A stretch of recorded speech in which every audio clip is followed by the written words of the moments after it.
السلام علیکم ورحمۃ اللہ وبرکاتہ۔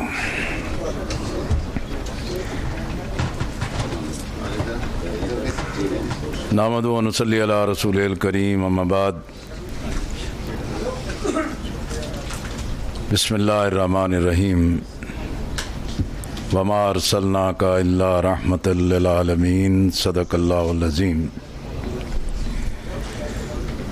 قائدین محترم،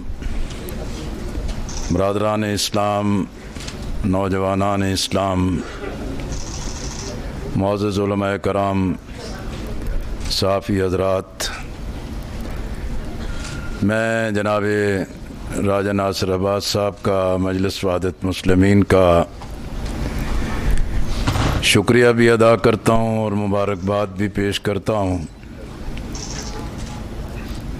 کہ امت کی وحدت کے حوالے سے، رحمت للعالمین صلی اللہ علیہ وسلم کے حوالے سے اس بہت ہی بامقصد کانفرنس کا اہتمام کیا ہے۔ ابھی مظہر برلات صاحب اور اس سے پہلے جناب ثاقب اکبر صاحب نے بہت ہی اچھی تجاویز رکھی ہیں۔ میں مختصراً چند باتیں آپ کی خدمت میں عرض کرنا چاہ رہا ہوں۔ جس دن یہ پروگرام طے ہو رہا تھا وہ 3 تاریخ تھی، لیکن پھر 4 کا طے پایا تو ناصر شیرازی صاحب یہی کہہ رہے تھے کہ آپ کی وجہ سے طے کیا ہے۔ میں نے کہا کہ یہ بھی اللہ نے خاص فضل کیا ہے کہ امام جعفر صادق علیہ السلام کے حوالے سے آج کی ہمیں یہ تقریب منعقد کرنے کا موقع ملا ہے۔ حضرات محترم، مظہر برلات صاحب یہ فرما رہے تھے کہ آج اس چھت کے نیچے سب کو اکٹھا دیکھ کر بہت خوشی ہوئی ہے، لیکن ہم یہ منظر طویل مدت سے دیکھتے چلے آ رہے ہیں ماشاءاللہ، اور نمازوں میں بھی تمام مسالک کو مولانا شاہ احمد نورانی رحمۃ اللہ علیہ کی امامت میں، قاضی حسین احمد رحمۃ اللہ علیہ کی امامت میں، حضرت مولانا سمیع الحق رحمۃ اللہ علیہ کی امامت میں سب کو اکٹھی نمازیں پڑھتے بھی دیکھا ہے۔ لیکن چند مسائل ہیں جو اس ساری محبت، وحدت، یکجہتی اور اتحاد امت کے جذبے کے باوجود ہمارے درمیان وقفے وقفے سے کہیں نہ کہیں سر اٹھا لیتے ہیں۔ میں یہ گزارش کرنا چاہ رہا ہوں کہ اللہ کی توحید، عقیدہ ختم نبوت، اللہ کی کتاب قرآن اور ایک امتی کی حیثیت سے یہ سب کا مشترکہ سرمایہ اور اثاثہ ہے۔ اگر ہم اس دائرے سے باہر چلے جائیں تو پھر ہماری کوئی حیثیت نہیں ہے۔ لیکن یہ سوال پیدا ہوتا ہے کہ یہ فرقہ واریت، یہ تکفیریت اور یہ جذبات کی شدت اور عدم برداشت کیوں پیدا ہو رہی؟ جو میں سمجھا ہوں زمانہ طالب علمی سے لے کر بھی، اور پھر خاص طور پر 1995 میں ملی یکجہتی کونسل کی تشکیل کے بعد سے مسلسل علماء کرام کی، اکابرین کی جوتیاں سیدھی کرنے کا موقع مل رہا ہے۔ لیکن حقیقت یہ ہے، یہ چیزیں اس وقت پیدا ہوتی ہیں کہ جب جذبات کی شدت میں، مجمع کو گرمانے میں، واہ واہ کرانے میں، اپنے دائرے سے باہر جا کر بات کی جاتی ہے۔ دوسرا یہ کہ کچھ لوگوں کو یہ ذوق شوق ہوتا ہے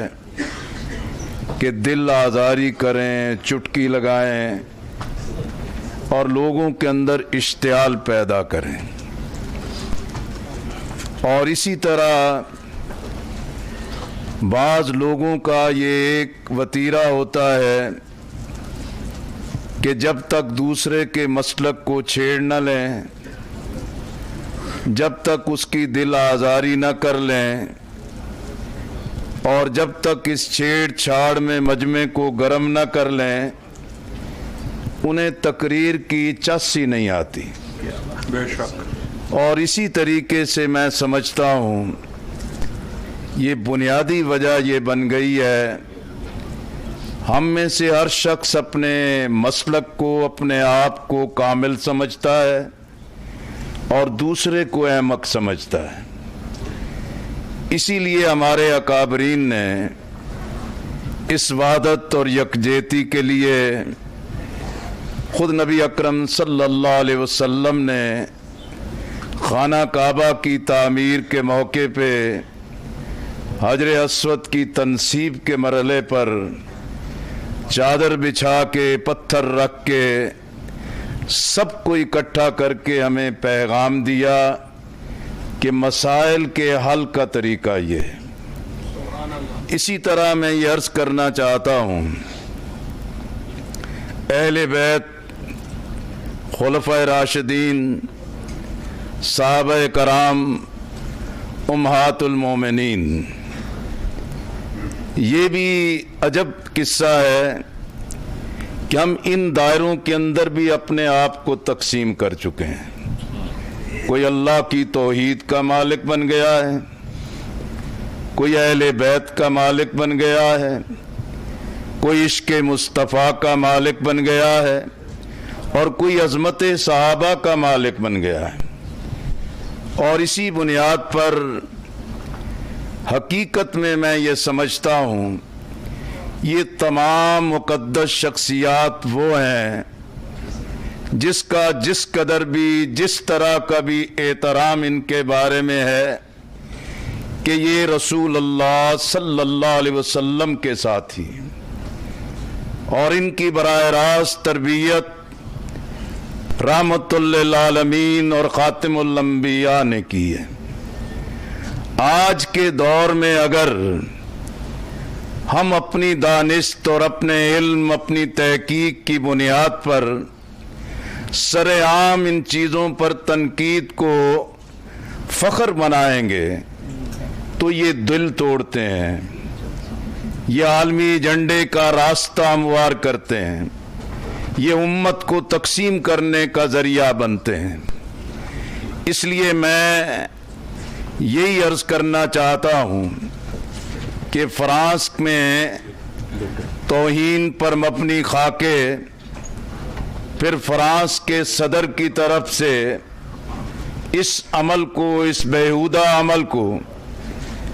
اربوں انسانوں کے دل آزاری کے اس عمل کو تحفظ دینے کی بات کرنا، اس کی بڑی مذمت ہو چکی اور ہوتی رہے گی. لیکن مسئلہ اور سوال یہ ہے کہ آخر ہم کیا کر سکتے ہیں؟ مسلم حکمران ہیں، مسلم حکومتیں ہیں، اسلامو فوبیا کی تقریریں شاندار کرتے ہیں، لیکن اصل سوال تو یہ ہے کہ ہم عالمی سطح پر قانون سازی کے لیے عالمی چارٹر پہ عمل کرانے کے لیے مسلمان اپنی طاقت کو کیوں تسلیم نہیں کرواتے؟ اب فرانس اقوام متحدہ کی سیکورٹی کونسل کا مستقل ممبر ہے، ہم کیوں نہیں یہ سوال اٹھاتے کہ ایک ایسا ملک جو دل آزاری کرتا ہے، مذہبی فساد پیدا کرتا ہے، دنیا میں بدامنی کا ذریعہ بنتا ہے، ایسے ملک کو کوئی حق حاصل نہیں ہے کہ وہ اقوام متحدہ کی سیکورٹی کونسل کا مستقل ممبر رہے. مسلمانوں کو نمائندگی ملنی چاہیے، مسلمانوں کا یہ حق ہے کہ نمائندگی ملنی چاہیے. اسی طرح میں سمجھتا ہوں ہم سب احتجاج کرتے ہیں، قرآن کی توہین ہو، محمد صلی اللہ علیہ وسلم کے توہین پر مبنی خاکے شائع ہوں، اور اسی طرح کوئی بھی سوال پیدا ہوتا ہے تو ہم احتجاج کرتے ہیں۔ ممکن ہے کہ بعض احتجاجوں پہ اختلاف ہو، لیکن کم از کم ہم یہ تو طے کر سکتے ہیں کہ محمد صلی اللہ علیہ وسلم کی عظمت کے تحفظ کے لیے، فلسطین ارض انبیاء اور قبلہ اول کی بازیابی کے لیے، کشمیر جو ہماری شہرگ ہے جس کے بغیر پاکستان نامکمل ہے، ہم کم از کم ان 3 ایشوز پر سب مل کر احتجاج کریں تو یہ پاکستان جو عالم اسلام کا دھڑکتا دل ہے یہ پوری دنیا کو متاثر کر سکتا ہے۔ آج بنگلہ دیش میں، انڈونیشیا میں، ملائیشیا میں، سوڈان میں، چیچنیا میں جب ملینز لوگ باہر نکلتے ہیں اور اکٹھے ہو کے احتجاج کرتے ہیں، ہم بھی سوچتے ہیں کہ کاش پاکستان میں بھی ایسا ممکن ہو جائے۔ کچھ تو ہماری ایسی بنیادیں ہوں جس میں ہم مل کر احتجاج کر سکیں۔ پھر میں سمجھتا ہوں ماہ ربیع الاول اور نبی اکرم صلی اللہ علیہ وسلم سے عقیدت اور محبت کے اظہار کا بہترین طریقہ ہو سکتا ہے کہ ہم رحمت للعالمین صلی اللہ علیہ وسلم کے نظام، ریاست مدینہ کے نظام کو نافذ کر دیں تاکہ ہمارے درمیان یہ وحدت پیدا ہو جائے۔ آخر میں یہ عرض کرنا چاہتا ہوں، یہ جو ہمارے معاشرے میں بار بار کہنے سے پہلے قوم کو تقسیم کیا جاتا ہے، کورونا آیا، کہا کہ زائرین کی وجہ سے پھیل رہا ہے، پھر سوشل میڈیا پر آگ لگی، پھر کہا کہ تبلیغی جماعت کی وجہ سے پھیل رہا ہے،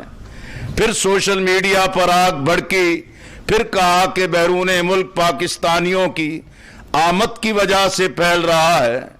لیکن امت نے، اسلامیان پاکستان نے اس تفرقے کو دیوار سے لگا دی۔ پھر یہاں 2-3 کلپس چلے اور سب کے اندر فساد کھڑا کر دیا گیا، شیعہ الگ، سنی الگ، دیوبندی الگ، اہل حدیث الگ کھڑے ہو گئے کہ ہم اپنا اپنا پرچم بلند کریں گے۔ لیکن یہ تو اللہ بھلا کرے، پاکستان کے سیاسی فساد نے اس کو دھکیل دیا ہے۔ لیکن مسئلہ یہ ہے کہ آخر اس کا حل کیا ہے اور اس کا طریقہ کیا ہے، اور اب اس سے آگے بڑھیں تو آج کل افواج پاکستان کی محبت کے سلسلے میں ہمارے اندر تفرقہ پیدا ہو رہا ہے۔ بھی افواج پاکستان تو ہمارا دل ہے، ہمارے سر کا تاج ہیں، ہماری جغرافیائی سرحدوں کے لیے لازوال قربانیاں دے رہے ہیں، لیکن اختلاف تو آئین کا ہے، آئینی دائرے کا ہے، آئینی کردار کا ہے۔ تو کم از کم سوچنے سمجھنے والے صاحبان فکر کو ان بنیادی چیزوں کے بارے میں قومی وحدت اور یکجہتی کی بنیاد پر اس ملک و ملت کو اکٹھا رکھنا چاہیے۔ بس مسئلہ یہ ہے، عوام تو مہنگائی سے تنگ ہے، بے روزگاری سے تنگ ہے، لا قانونیت سے تنگ ہے۔ بلوچستان میں جائیں، وہاں لوگوں کے الگ مسائل اس قدر بھڑکے ہوتے ہیں، لیکن ہم کن مسائل کے اندر الجھے ہوئے ہیں۔ لوگوں کی معیشت کا مسئلہ حل ہو، سود کی لعنت کا خاتمہ ہو، اسلام کا معاشی نظام آئے، خود انحصاری کی طرف آئیں، کشکول توڑیں، قرضوں کی لعنت سے چھٹکارا پائیں، تو پاکستان اپنے قدموں پہ کھڑا ہو سکتا ہے، اور کلمے کی بنیاد پر رحمت للعالمین صلی اللہ علیہ وسلم کے حوالے سے یہ ملت اسلامیہ پاکستان اپنی وحدت اور یکجہتی کا کردار ادا کر سکتی ہے۔ اللہ تعالی